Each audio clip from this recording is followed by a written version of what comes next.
아멘. 사무엘상 27장 8절에서 12절 말씀까지입니다. 사무엘상 27장 8절에서 12절 말씀. 8절 말씀입니다. 다윗과 그의 사람들이 올라가서 그술 사람과 기리스 사람과 아말렉 사람을 침노하였으니 그들은 옛적부터 술과 애굽 땅으로 지나가는 지방의 주민이라.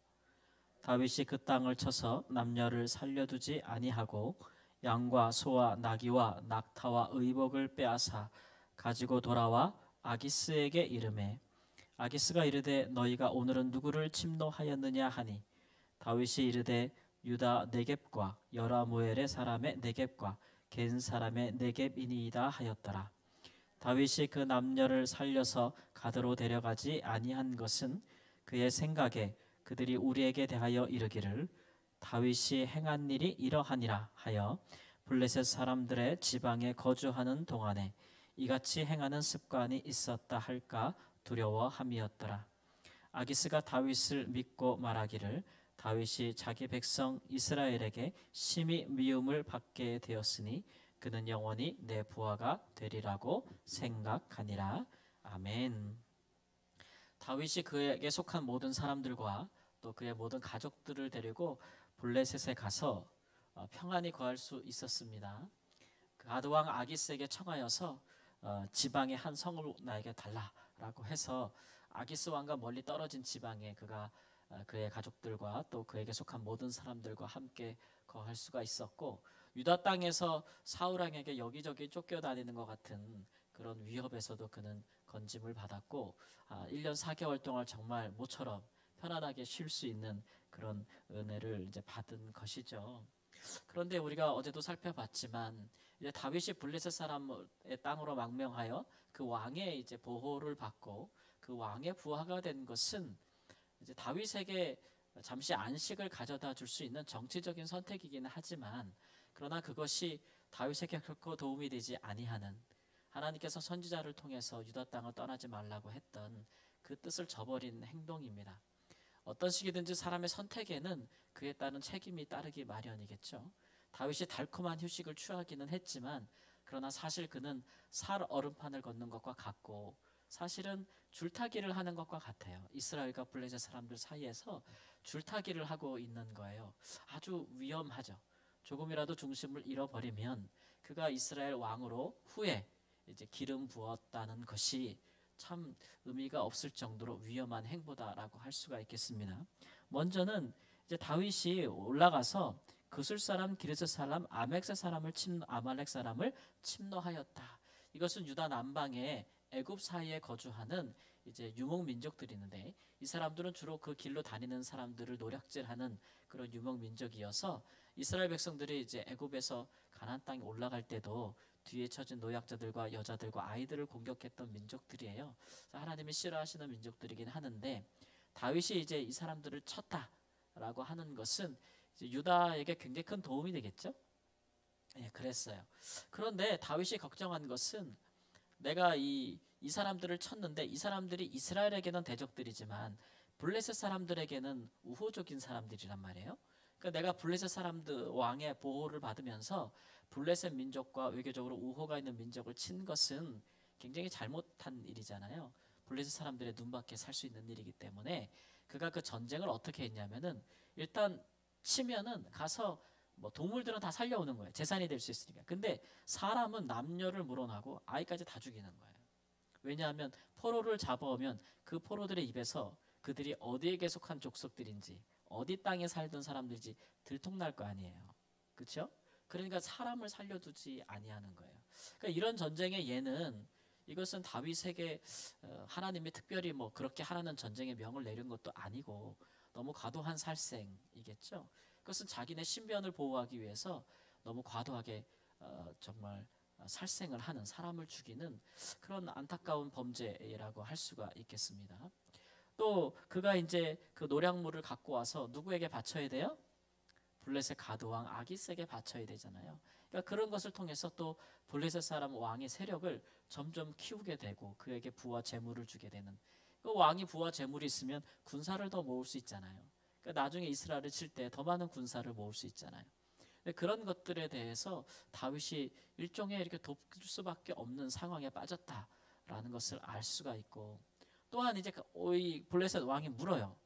너 어디서 전쟁을 해서 이런 것들을 갖고 왔느냐?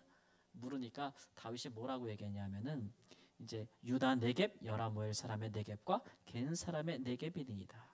이 얘기는 유다 남방 땅에 거하는 사람들을 쳤다는 얘기인데, 그 특히 이제 겐 족속, 우리가 겐 족속 살펴봤지만 이것은 모세의 장인 이드로의 후손들로서 유다와 이스라엘 자손들과 아주 친한 사람들이거든, 족속이거든요. 그러니까 또 유다 네겝, 여러모엘의 넵 족속, 이런 사람들은 다 이제 유다 지파와 관련이 있는 사람들인데 거기를 쳤다고 거짓말을 하는 거예요. 거짓말을 하는 거죠. 이것도 이제 자기의 이제 신변을 보호하기 위해서고, 자기가 이스라엘에게 대적된 자들을 쳤다는 것을 숨기기 위한 것이죠.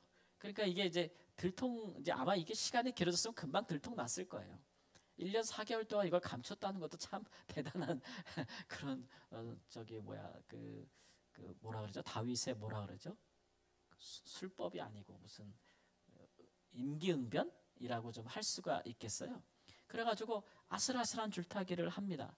그래서 나는 유다 족속과 친한 사람을 쳤다, 이렇게 거짓말을 하니까 아기스 왕이 이제 제물을 바치니까 다윗이 그걸 믿어요. 그리고서는 속으로 생각하기를, 이제 다윗이 완전히 이스라엘에게 아주 밉보였다, 유다 족속을 치니까. 그래서 내 이제 완전한 부하가 되었구나 라는 그런 신뢰를 얻는다는 것이죠. 이렇게 블레셋 왕, 가드 왕 아기스의 신뢰를 얻어서 다윗이 이렇게 평안히 거할 수 있는 일종의 기간을, 임시적인 기간을 그가 얻기는 하는데, 그러나 그는 이것을 위해서 과도한 살생을 해야만 됐고, 또 아슬아슬한 거짓말을 통해서 줄타기를 한단 말이에요. 이런 것들은 계속되면은 결국은 다윗을 큰 구덩이에 빠질 수밖에 없게 만듭니다. 여러분, 줄타기 하든가 살얼음판을 걷는다는 것은 조금만 중심을 잃거나 한쪽으로 무게가 쏠리면 뭐 떨어지는 것이고 뭐 물속으로 빠져 들어가는 거 아니겠어요?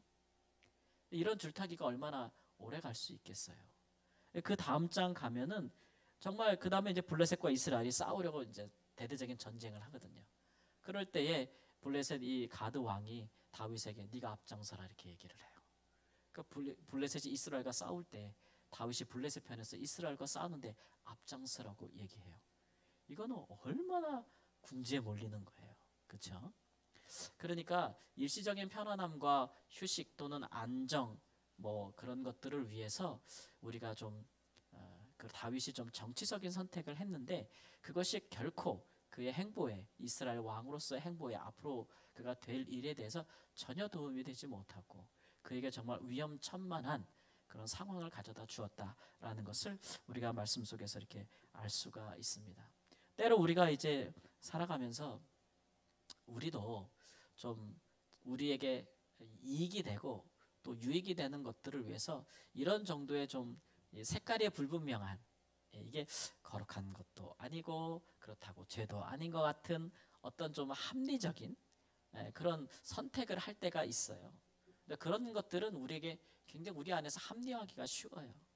이건 뭐 그렇게 죄도 아닌 것 같고 또 내가 그만큼 어렵고, 그러니까 당장에 지금 내 어려움을 모면하기 위해서 이 정도 선택은 괜찮지 않겠는가, 이런 것들에 대해서 어쩔 수 없이 내가 불가피하게 하는 일들에 대해서 하나님께서 내게 크게 허물을 물으시겠는가, 이제 이렇게 생각할 수가 있겠죠.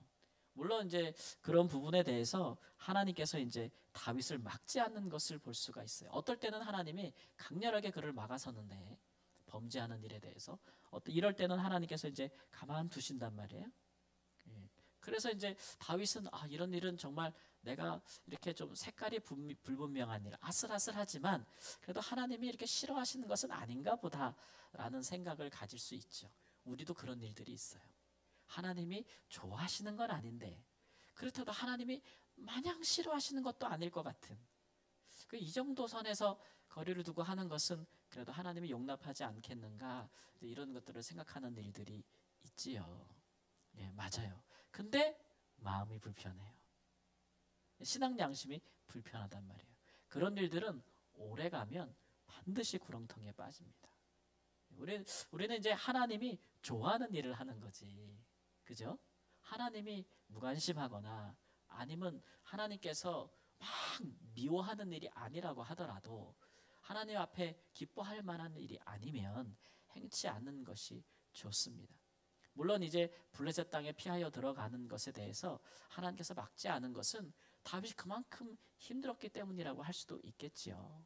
예, 그 하나님이 그 힘듦을 모르시겠어요. 한 번은 막았었는데 두 번째 블레셋 땅에 들어가는 건 막지 않으세요. 그러나 그런 일들이 가져올 장기적인 결과에 대해서도 다윗이 한 번쯤은 아는 것이 그의 앞으로의 왕의 자질로서 그가 또 훈련받고 성장할 때 필요하다고 생각해서 하나님의 침묵하시는 것이지 그것이 옳다고 볼 수는 없습니다. 그러니까 우리가 이런 일들에 대해서 하나님 앞에 하나님이 어떤 분인지를 잘 깨달아 아는 것이 좋습니다. 무엇이든지 우리의 마음이 불편하고 또 우리의 신앙을 입장에 신앙 양심에 비춰보아서 편치 않은 것들은 그것이 아무리 우리에게 육신의 이익을 가져다 준다 할지라도 가능하면 빨리 돌아서는 게 좋습니다. 오래 가면 나중에는 더한 정말 위험한 상황에 더 하나님이 기뻐하지 않는 하나님이 미워하시는 그런 삶 가운데 빠질 수가 있어요. 그런 이제 빌미를 주지 말아야 하고 또 그런 것들은 사탄이 굉장히 좋아하는 일들이에요. 마치 이것은 하나의 덕과 같아요. 아니 무슨 지뢰밭 같은 거라죠. 피해감은 다양이지만 그러나 어떨 때는 밟을 수밖에 없고 걸릴 수밖에 없는 그런 상황들이 올 수 있는 충분한 상황이다 라는 것들을 보서 우리는 그런 살아가는 하나님 앞에 좀 지혜가 있어야 합니다. 그러니까 때로는 많이 힘들고 어려워도 우리의 인내가 좀 바닥이 나는 순간이 올 거예요. 근데 하나님께서 우리에게 감당치 못할 시험과 훈련 후에는 연단은 허락지 아니하시잖아요. 그러니까 우리의 인내가 바닥이 날 때는 또 뭐란 얘기, 이때는 때가 됐다는 얘기기도 해요. 이제는 때가 됐다. 불과 이제 다윗이 블레셋 땅에 들어간 지 1년 4개월 만에 이제 블레셋과 이스라엘은 전쟁을 하게 되고 그 다음에 거기서 하나님께서 사울의 생명을 걷어 가십니다. 그러니까 끝나는 거예요 이제 거기서. 근데 1년 4개월을 내다보지 못하는 다윗은 이런 선택을 하는 것이죠. 예. 그러나 하나님은 내다보고 계시잖아요. 그러니까 우리가 한계에 이르를 때에는 그때는 또 하나님도 응답하실 때다라는 것들을 생각하고 조금만 더 묻고 하나님 앞에 더 물어봤으면 더 기도했으면 하나님께서 또 그에게 알려주셨을 텐데 너무 힘드니까 성급하고 조급하게 한 선택과 판단이 그와 그를 따르는 모든 사람을 굉장히 위험하게 만들었다라는 것이고 하나님께서 그의 기름 부으사 이스라엘 왕으로 삼으려 하셨는데 그 자체도 정말 위험하게 만들고 있다라는 것들을 우리가 한번 살펴볼 필요가 있겠습니다. 그러므로 하나님의 사람으로 살아간다는 것은 정말 지혜가 많이 필요한 일입니다. 우리의 삶의 매 순간에 우리의 사회생활하면서 또 우리가 직장에서 살아가면서 얼마나 많은 지혜가 필요한지 몰라요. 하나님의 사람으로 살아간다는 것은 그런 일에 우리가 늘 주께 구하지 아니하고 어떻게 우리 자신을 지킬 수 있어요? 또 매 순간에 어떻게 우리가 하나님 앞에 기뻐하시는 선택을 할 수가 있어요? 우리는 앞날을 알지 못해요. 그러나 기도할 때 하나님은 우리가 장래일을 알지 못하지만 지금 할 일을 알려주시고 그렇게 하루하루 살다 보면 언젠가 우리의 미래 가운데 일어날 일들이 지금 일어나게 되는 것이고 하나님께서 우리에게 약속하신 것들을 우리가 결과를 보게 되는 것이죠. 그럴 때에 좀 부끄럽지 않게 우리가 그 결과가 이루어지기까지 그 과정도 우리가 하나님 모시게 기뻐하는 모습으로 왔다라고 고백할 수 있으면 참 더 하나님께 큰 영광이 되지 않겠어요? 그 결과뿐만 아니라 과정도 하나님 모시게 기뻐하시는 모습으로 살아가는 지혜가 있기를 우리 주 예수님의 이름으로 축원합니다. 아멘. 기도하겠습니다. 주님들 우리가 주께 고백하는 것은 우리는 지혜가 부족합니다. 하나님을 아는 지식도 깊지 못합니다.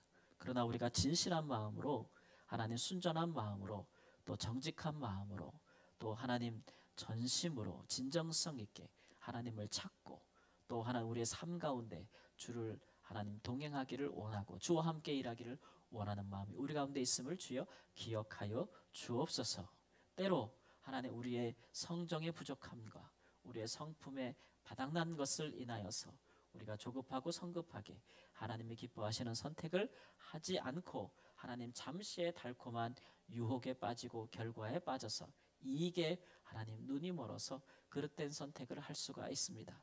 주님 도우시옵소서. 그러므로 우리는 모든 일을 작은 일부터 큰 일까지 다 주님 앞에 먼저 고하고 이 일들이 주께서 기뻐하시는지를 먼저 묻는 가운데 주의 음성과 응답을 받고 행하는 자가 되어지기를 원합니다. 주여, 주를 향한 우리의 흔들리지 아니하는 사랑과 믿음이 우리를 모든 유혹과 시험에서 건지게 하여 주시옵시고 우리와 더불어 함께하는 모든 자들을 어려움과 곤란에 빠지게 하지 아니하도록 우리를 온전히 세워주시기를 하나님 주 앞에 기도합니다. 하나님, 당신의 사랑하는 주의 백성들을 오늘도 지키시고 삶 가운데 믿음과 말씀과 진리 안에서 승리하게 하시고 하나님 성령의 감동과 인도하심에 충실한 한 날을 살아갈 수 있도록 붙들어 주시기를 원합니다. 자기 자신을 지킬 뿐만 아니라 주께서 주시는 거룩한 지혜로 말미암아 우리 가운데 놀라운 삶의 변화들을 하나님 하나하나 이루어가는 당신의 친백성 될 수 있도록 축복하여 주옵소서. 오늘도 하나님 하루를 시작하며 또 사는 중에 마감하기 전에 하나님을 향하여 간절한 기도를 드리는 당신의 사랑하는 자녀들이 있거든 하나님 들으시고 작정하여 드리는 주의 하나님 기도 앞에 우리 하나님 감동하시고 흠양하시고 응답하여 주사 영광을 받아 주시옵시고 하나님 아버지 저희로 하여금 이 일을 통하여서 하나님의 살아계심과 하나님의 어떠하심을 하나님 풍성히 알 수 있는 복된 길로 인도하여 주시옵소서. 오늘도 하나님 이 새벽에 기도하오니 성령으로 저희의 기도를 인도하여 주시옵소서. 우리가 위하여 기도하는 모든 영혼들이 하나님 앞에서 온전히 서는 귀한 역사가 있도록 인도하여 주시옵시고 우리의 가정과 교회를 오늘도 하나님 견고하게 보호하시고 지키시고 울타리가 되어 주시며 하나님 지성소가 되도록 인도하여 주옵소서. 존귀하신 우리 주 예수님의 이름으로 기도합니다. 아멘.